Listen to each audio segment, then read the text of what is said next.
Craving the perfect holiday snack? Check out Farmer Bill's Biltong. Think beef jerky, but better. No sugar, no preservatives, just pure animal protein goodness. Crafted from premium grass-fed beef or bison and air-dried to perfection, Farmer Bill's Biltong is nutrient-packed, energy-dense, and perfect for an on-the-go treat or a standout snack for your next party. My favorite is the original bison, but the other flavors like the original beef, smokehouse, and spicy chili had me second-guessing that choice more than once. Visit FarmerBillsProvisions.com to grab a 1-pound slab or a variety pack and use code BIZBIT10 for 10% off. Farmer Bill's Biltong, don't be the 2-liter guy at this year's Christmas party. With a non-Bitcoiner, what's interesting about these conversations is that they all can articulate that something is wrong. I think the difference between non-Bitcoiners and Bitcoiners is that Bitcoiners can sort of easily point a line between everything that we've learned about our current financial system into Bitcoin. People that aren't Bitcoiners, it's funny that they're reaching out about this at all. Like, hey, I've kind of heard about this. I heard about a podcast. I agree. Something is definitely wrong. And then it's educating them on why, we believe that Bitcoin is a solution to maybe not all of your problems, but one of your problems. Welcome to the Business Bitcoinization Show, the show dedicated to helping you enrich your life and grow your business with Bitcoin, the hardest money on planet Earth. I'm your host, Josh Friedeman, and our guest today is Dante Cook, who's the head of Swan Business at Swan Bitcoin. Swan provides the industry's best software, services, and support for businesses to most easily adopt Bitcoin. Today, we're going to be talking about a new service that Swan Business is releasing soon for business owners, as well as a number of other topics. But before we get to our interview with Dante, we have this week's Bitcoin Meetup Spotlight. And this week it is from Dante's town, Indianapolis. Join fellow Bitcoiners at the Indy Bitcoin Meetup every third Wednesday of the month. They discuss a different topic each time, and there's a wide range of knowledgeable Bitcoiners at every meeting who've come to Bitcoin for different reasons. From macro to technical to privacy, it's all there. Locations vary, so check them out on Twitter at Indy Bitcoin or on their meetup page for more info. And if you happen to not live in the Indianapolis area but want to attend a Bitcoin meetup, I encourage you to download the Oshi app where you can find the closest Bitcoin meetup to you. Now, we're going to get to our interview with Dante right after this. Business owners, unlock the benefits Bitcoin has to offer your business with the Bitcoin for Business Quick Start Guide. This 27-page guide highlights the 6 ways you can grow your business with Bitcoin. Check it out in the show notes. Dante, welcome to the podcast. Hey, thanks for having me, Josh. Excited to be on and excited to chat with you today. I've been a fan for a while and glad that there's people talking about Bitcoin in the business context. I appreciate it, and I'm looking forward to getting to talk to you today about what Swan Bitcoin is doing in the arena for businesses. We've talked about it a little bit already. Some longtime listeners will have heard some of those episodes already, but you are kind of the font of knowledge when it comes to this particular topic. But before we get into our topic for the day, I do like to start off with a few questions that help us to get to know you a little bit better and give us some insight for our own lives. So you ready for these? Sure. When and how did you first learn about Bitcoin?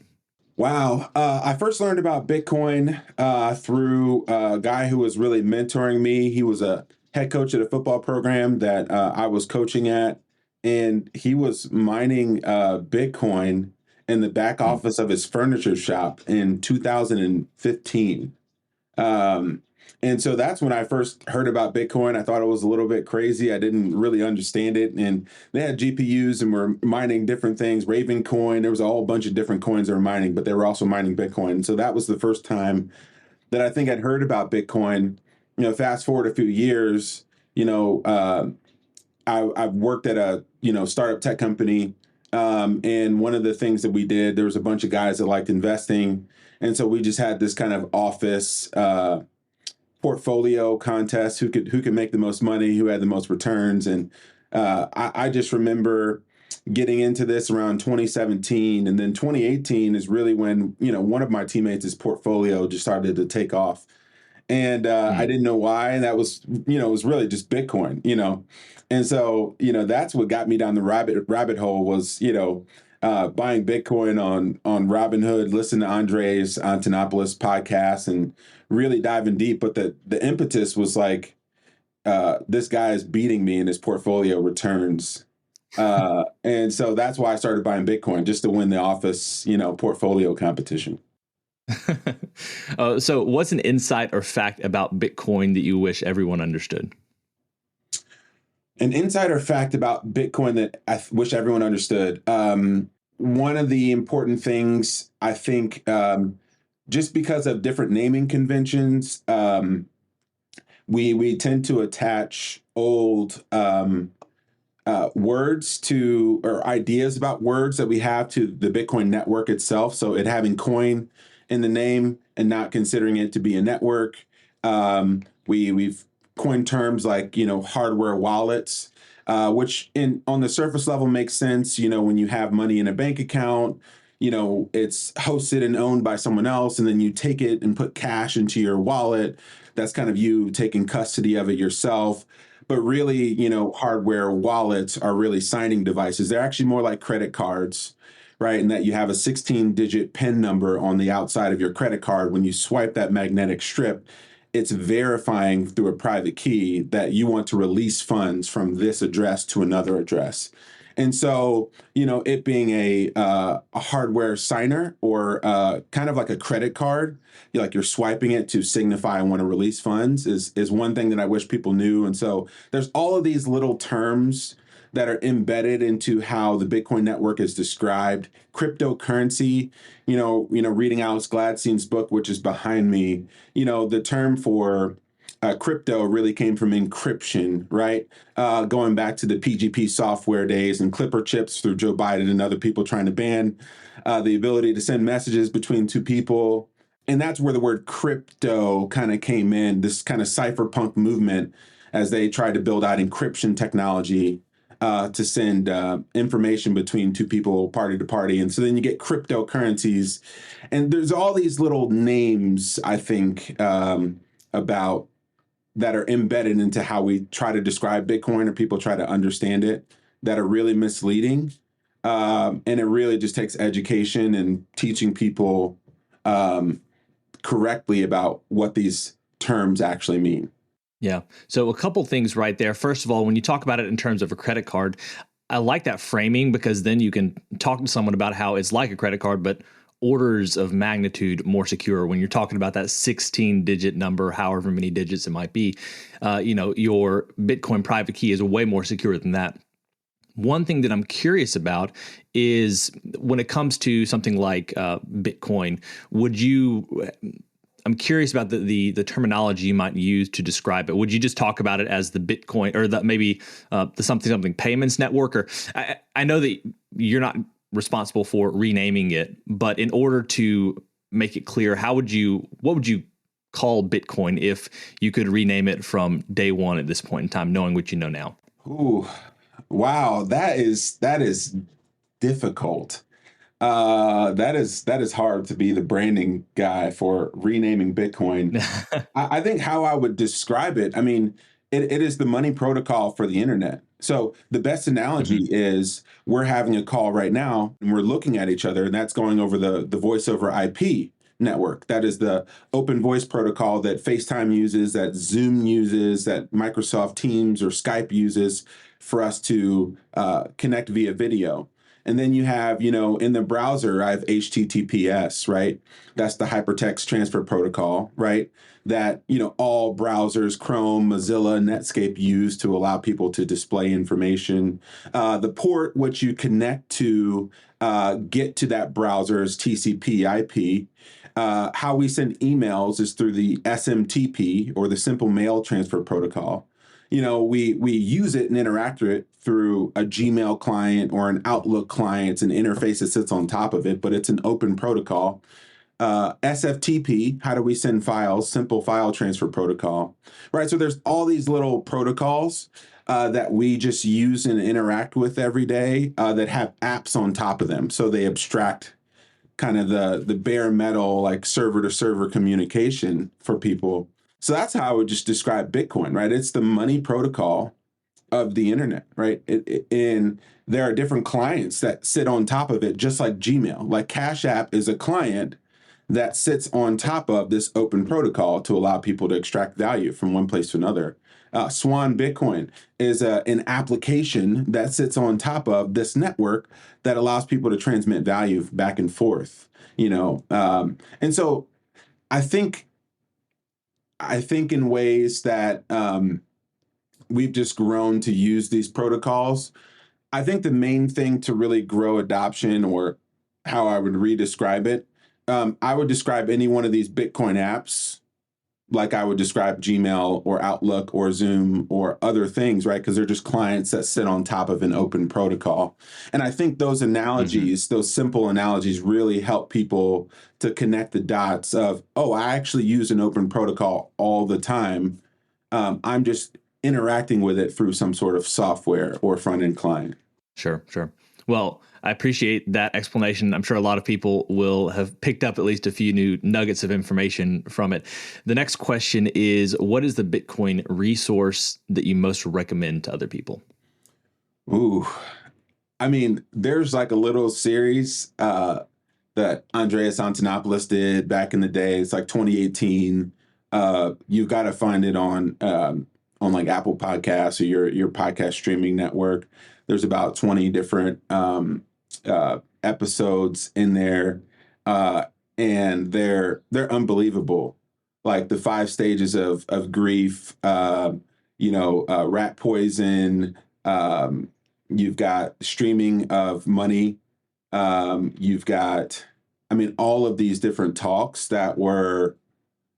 When you go back and you listen to them, they're still super relevant today.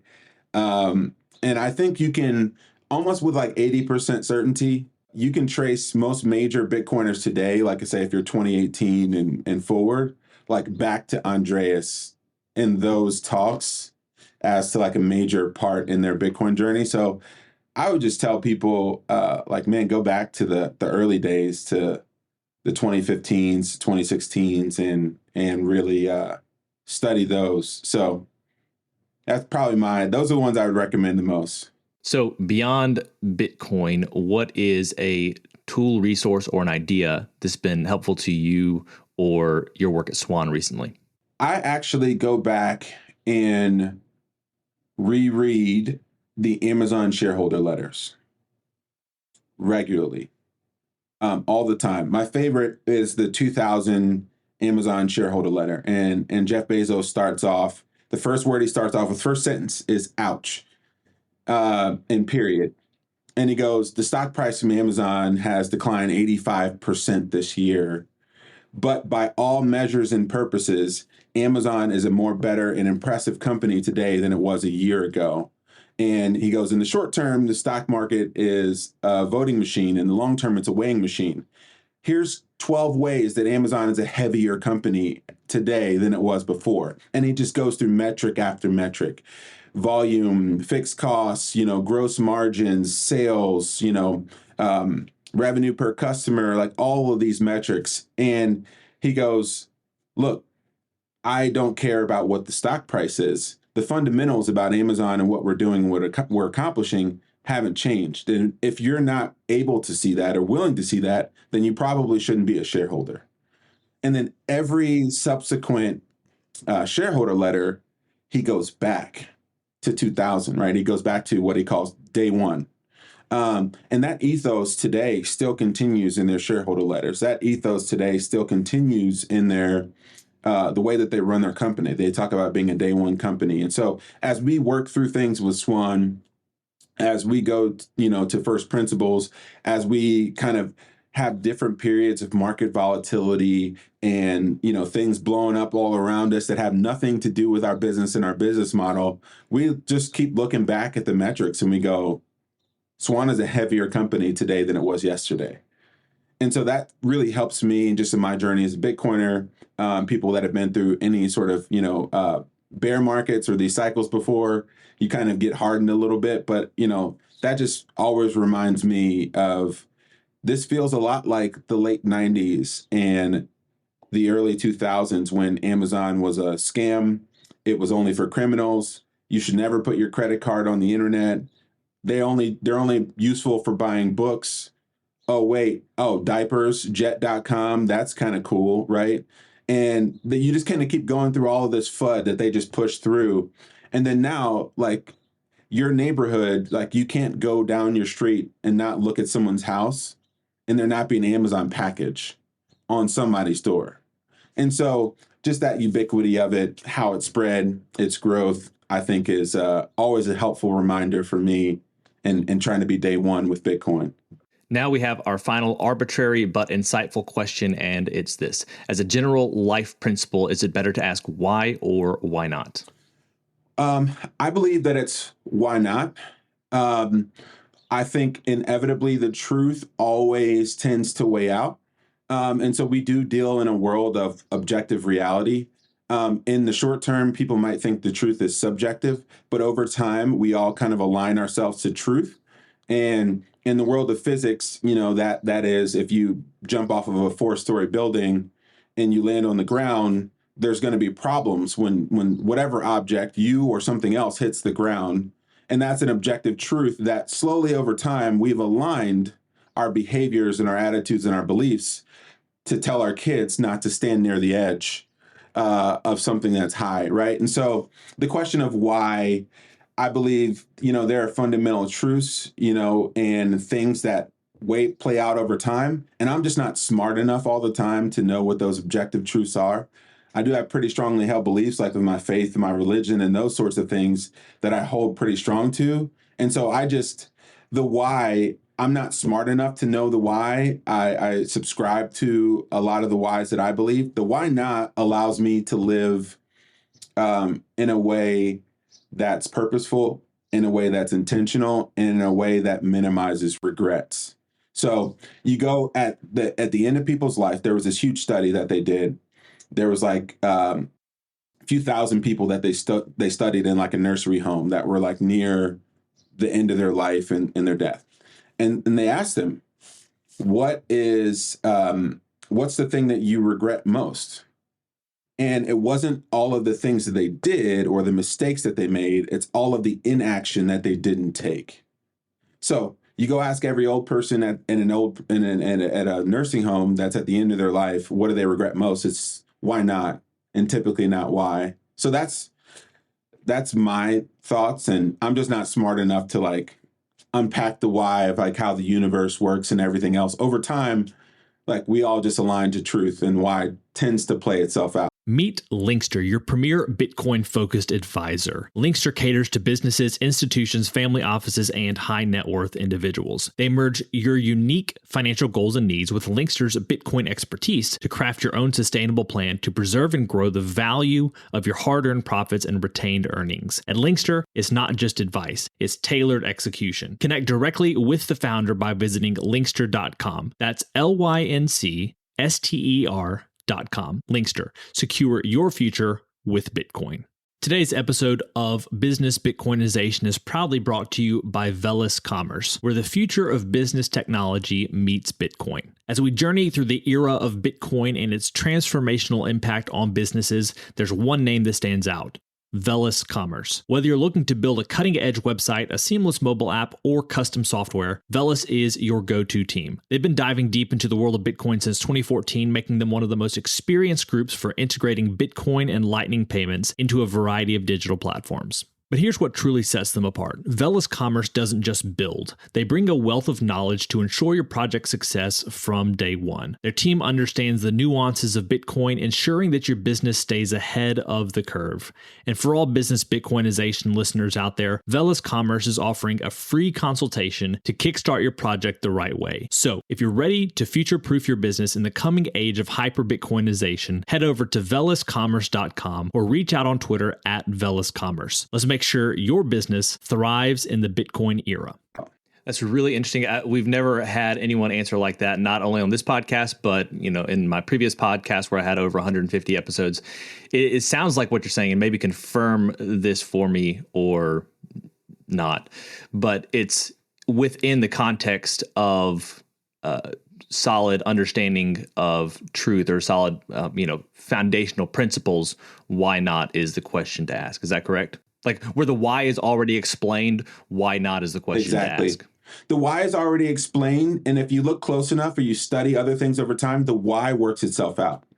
Like you can wrestle with the why, like you can wrestle with objective truth, but eventually, like you align your behaviors and your attitudes to truth, whether you want to or not. You can debate it and argue about it. But I think it's an unprofitable pursuit, I think, for the limited time and space that we have on this earth. Like I can go question everything about why this is. Why does the cow look like that? Why does this? Who knows how long I'm going to be here?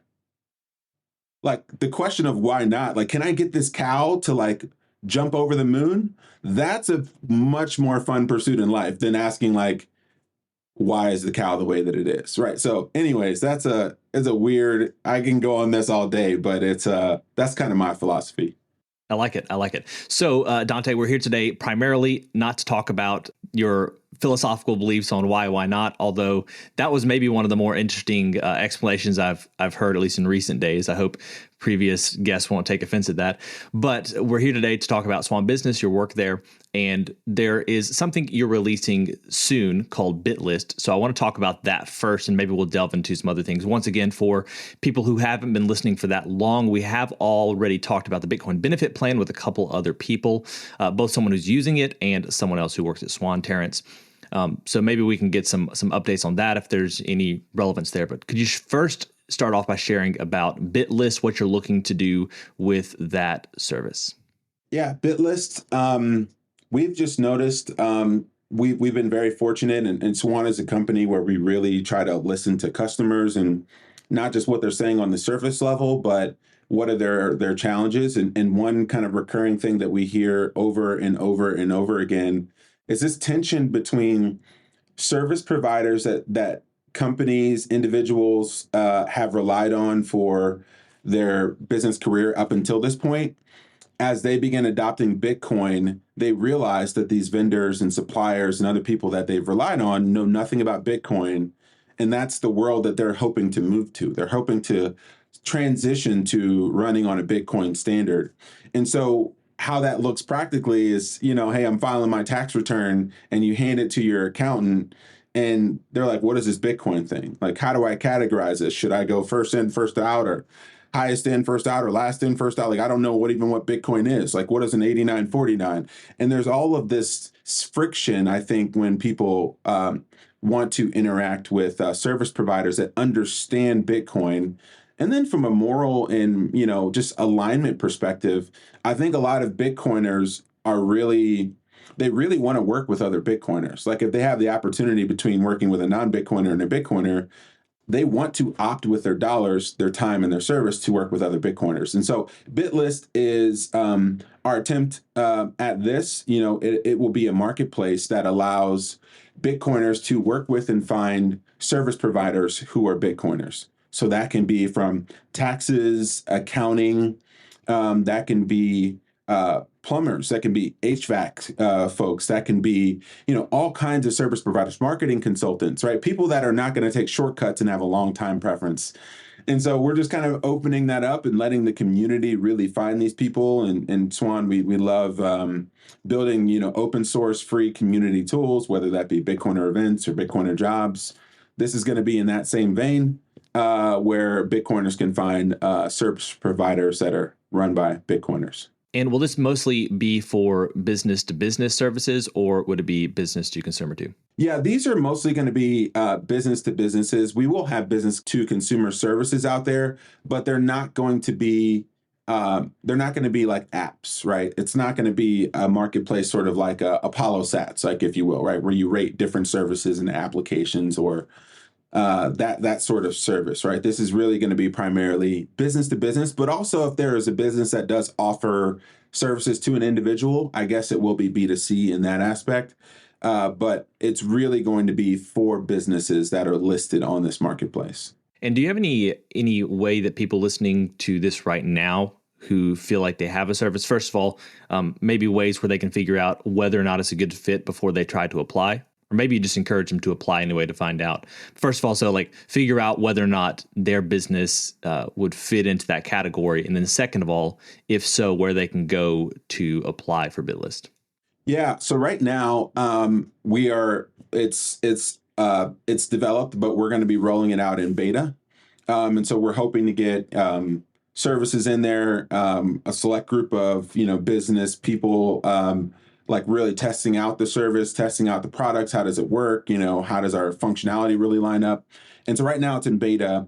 And so you can email myself, Dante, Dante at swan.com, or Nathan at swan.com in order to get on this beta list. We're about to just open this up. And so we want to do a little bit of testing on some things there, but we're excited to get a bunch of people there. So, email me. We'll jump on a call. We'll talk a little bit about your Bitcoin journey, how you're relying on Bitcoin today, and kind of verify. Right, that's going to be the biggest thing in this marketplace. Trust, but verify in the different service providers that we want on there. So then after that, for those listening to this that maybe don't have a Bitcoin related service, but would like to take advantage of Bitless when it's up so they can figure out how to work with other Bitcoiners, how can those people stay apprised as to when this launches? We will announce our social media page. I can share some information for you, like when the service is up and ready to share with listeners. Or when you email me, I'll just add you to the list and you can subscribe. But it will be pretty easy to find and hopefully an accessible resource for many folks. Well, I'm also curious when it comes to maybe the business owners that you're having conversations with who are interested in adopting Bitcoin. Are they coming to you with specific questions? And this is kind of beyond the Bitless conversation, but are they coming to you with specific questions that help you to figure out what services to develop? Or is it one of those things where they're just coming to you and they're saying, hey, I want to adopt Bitcoin, and then you have to kind of trudge through each individual difficulty with them? So right now, Swan Business, we have over 1,000 just entities on our platform, and we have hundreds of businesses. So these are small businesses. These are construction companies. These are marketing and consulting companies. These are plumbers. These are electricians. There's a lot of service providers actually that are coming to us to learn about Bitcoin. And one of the interesting things about them, there's two buckets of conversations that I have. Typically, the first bucket is with someone who's already a Bitcoiner. They purchased Bitcoin, they've been in Bitcoin for a while, and they're just looking to layer on, well, I run this business and I want to own this on my balance sheet. And so, what are the implications of that? How do I account for that? It being an indefinite, intangible asset. How do I mark down the value of my Bitcoin as an impairment cost? What about if FASB comes out and I can mark up the value of that? Those different kinds of technical questions that you have. Can I hold it? Can I take it off of your platform and put it in multi-sig? Can I have, different ways to have different signers that are the different business owners? Like, what does that look like? So that conversation is usually there for a business owner that already knows about Bitcoin. And the next piece of that conversation is, I want my employees to know about this, right? I want them to experience Bitcoin just like I did. So tell me about the Bitcoin benefit plan and how we're able to distribute Bitcoin to employees on a monthly basis or an ad hoc basis. So some people want to design performance plans. And so they want to incentivize them with Bitcoin for hitting different performance goals. Or some of them are tired of giving their employees, or their employees are tired of getting Amazon gift cards, right? And so they want to offer Bitcoin as an incentive. And, that's sort of that progression with a Bitcoiner. With a non-Bitcoiner, what's interesting about these conversations is that they all can articulate that something is wrong. I think the difference between non-Bitcoiners and Bitcoiners is that Bitcoiners have sort of attached the problems that they're facing, whether they're cash flow problems, whether they're inflation problems, whether they're retention with their employees problems, whether, why their working capital costs are continuing to, go up every single year. Bitcoiners can sort of easily point a line between everything that we've learned about our current financial system into Bitcoin. People that aren't Bitcoiners it's funny that they're reaching out about this at all. Like, hey, I've kind of heard about this. I heard about a podcast. I agree. Something is definitely wrong. And then it's educating them on why, we believe that Bitcoin is a solution to maybe not all of your problems, but one of your problems. And how do we start to tackle that one problem? So one of the things that Swan is known for is its education. So whether it's through podcasts or different, you have the Bitcoin Canon that talks about a lot of different Bitcoin facets, different rabbit holes, a bunch of different authors there. What are you looking to do, or where maybe is the need for educating business owners? Just curious about how you've thought through some of that, because like you said, you have over 1,000 entities, hundreds of businesses. When it comes to education, where do you, as kind of the head of Swan Business, think about that? We also, part of Swan Businesses, we have like a corporate education line. And that's where typically I or someone from our team, we typically bring in we said the Orange Pill SWAT team, where we'll bring in a Stefan Livera, we'll bring in a Corey or a Brady, or even, folks around the team like a Natalie or other people, to really come in and do a workshop with companies. That can be through Zoom, that can be in person. Luckily I've gotten to travel a couple times. We're working with, several Fortune 200 companies to train their executives on why Bitcoin. Why does Bitcoin matter? What implications does this have in your business as it relates to currency risk and hedging that currency exposure? Let's say if you accept most of your payment in euros, right? But your debts are denominated in dollars, right? And so there's all the things about the Lightning Network and how that's going to increase adoption and, increase loyalty programs. There's all sorts of conversations that we have. And typically we're working with companies. We'll come together, we'll put together a presentation related to your context. So it can be in a service provider context. It can be in a, Fortune 200 global company context of how Bitcoin can really help and serve your business. And really the main goal of that conversation is really working with one or two people on an executive team or a leadership team to say, hey, try this Bitcoin thing out for yourself. Like, really start to understand it for yourself. And by virtue of you understanding it for yourself, and we educate you, we give you all these resources and materials. We've actually developed like a curriculum, like a Bitcoin 101 sort of class or course that really allows people to walk through this journey in a curated way. And so those are the things that we typically like walk away with as action items for these executives. And then, we just had these conversations now with some of these companies for a year and a half, 2 years, where they're starting to get comfortable with Bitcoin as a part of their company strategy. And it has to be for some of these companies, specifically the global multinational companies. It's really prevalent for them. So one part of your background we haven't talked about is your athletic background. Curious to know, I know the Swan has done some things reaching out to athletes. You may or may not want to go into that, but I would also like to know about how that may have influenced your thinking about Bitcoin, and also just, how does athletics play into your interest in Bitcoin? And let me just say that you were on the Stefan Livera podcast recently. So if listeners to this podcast don't already listen to that one, they can go back and listen to, I think it was maybe a couple weeks ago. So a very recent episode of that podcast as well. But curious to know about kind of that connection between athletics and Bitcoin and some of the efforts that Swan has done to reach out to athletes. Yeah, thanks for asking. That's a huge part of my journey. I work in Bitcoin. I'm the head of Swan Business. During my daytime, but even this afternoon, I'm going to a signing day with one of my high school athletes here in the city of Indianapolis, where he got a scholarship. He's committing to a school to go play football, and I'm going to be there with him as he celebrates that moment with his family and with his school, with his friends. And so I've been coaching for the past decade, hundreds of kids in the city. Before that, I was a Division I athlete myself. I played linebacker. Had aspirations of playing pro ball. Started playing football when I was 5. And so I just understand at a number of levels the amount of effort and energy and time and sweat or proof of work it takes to be great at a sport. And you don't even have to play it at a college level to know how much work and effort it takes to be good, whether it's on a high school team, anything, right? To really to be great.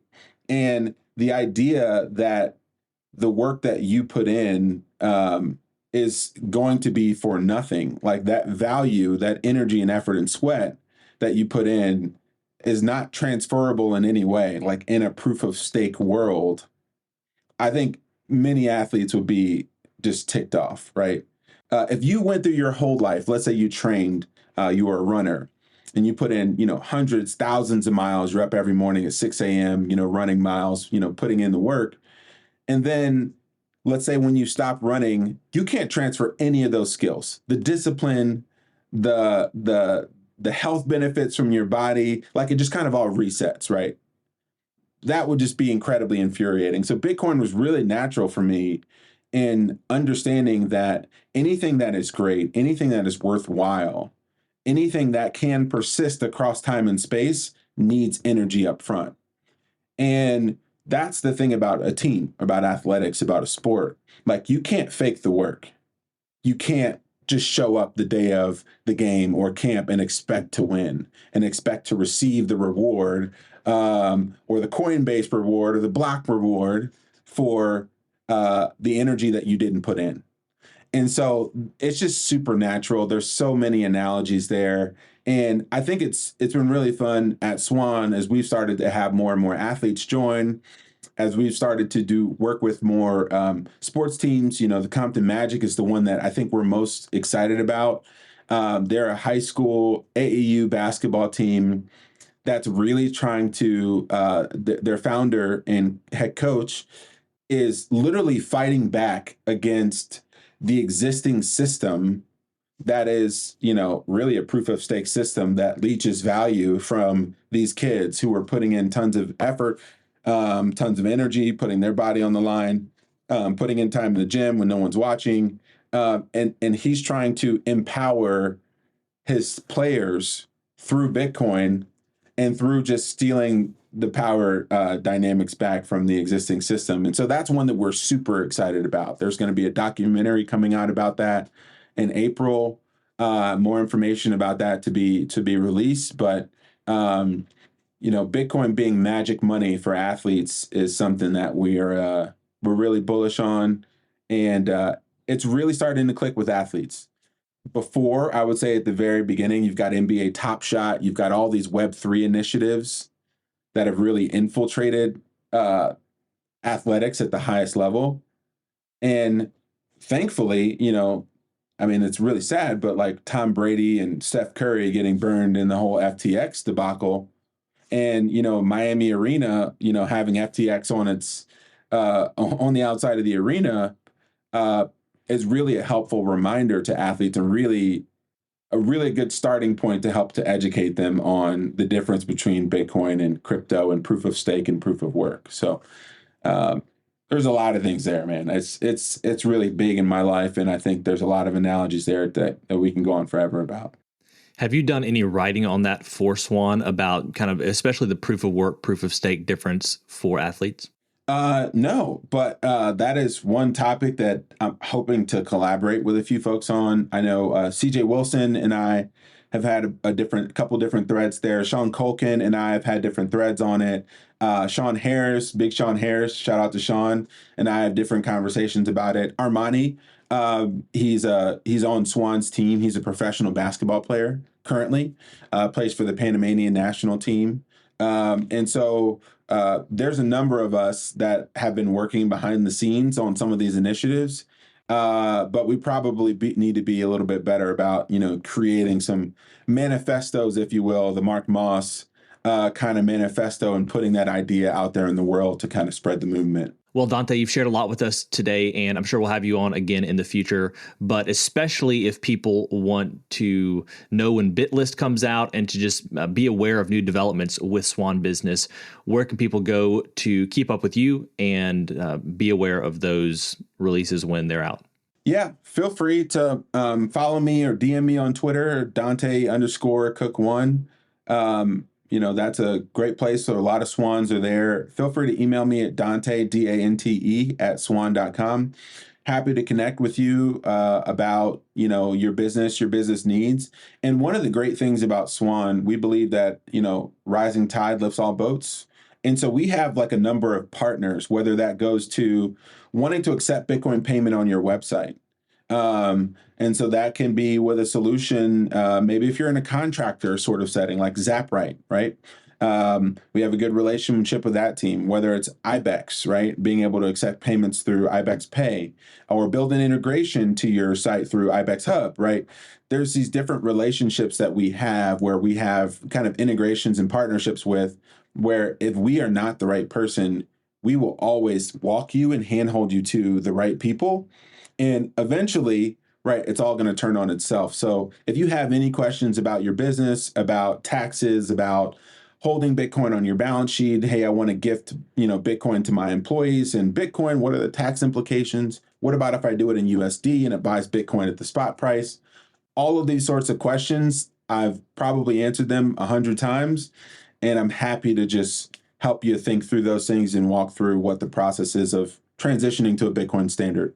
And let me just say, as a Swan customer, that was one of the things that early on attracted me to Swan. I mean, for just the individual side of things, you're saying, take your Bitcoin off the exchanges, don't hold it with us. We want you to take self-custody of it. Here are some of the ways you can do it. Here are some of the tools we recommend, and really giving each person who is a client at Swan the resources they need to be financially empowered. I love that you're doing that for businesses as well. Once again, I'm sure we'll talk to you in the future, but thank you so much for your time today, Dante. It's been a pleasure. All right. Thanks, Josh. Well, friends, it's a wrap. Thanks so much for listening to this episode of the Business Bitcoinization Show. If you want to reach out to either me or Dante, you can find our links down in the show notes. And if you want to adopt Bitcoin in your business, consider working with Swan. As always, keep building, keep growing, and until next time, keep living and leading well. If you're a regular listener of the podcast, thank you. If you want to take a further step in your support for the show, you can help us grow by listening on Fountain, a value-for-value podcast app on iOS or Android. If you hear something you like that you disagree with or anything else, you can share it by sending some sats and adding a comment with your thoughts. Some of you have already done this, and I appreciate it. I'm going to begin reading your boosts on upcoming episodes, so if you have some insight or value to add, let the people know. Getting started with Fountain is easy. You can add Bitcoin to your Fountain wallet by using your fiat accounts or any Lightning wallet. And one of my favorite features is that once you're using the app, you can earn sats just by listening on Fountain. Check out the link in the show notes to get started with Fountain today.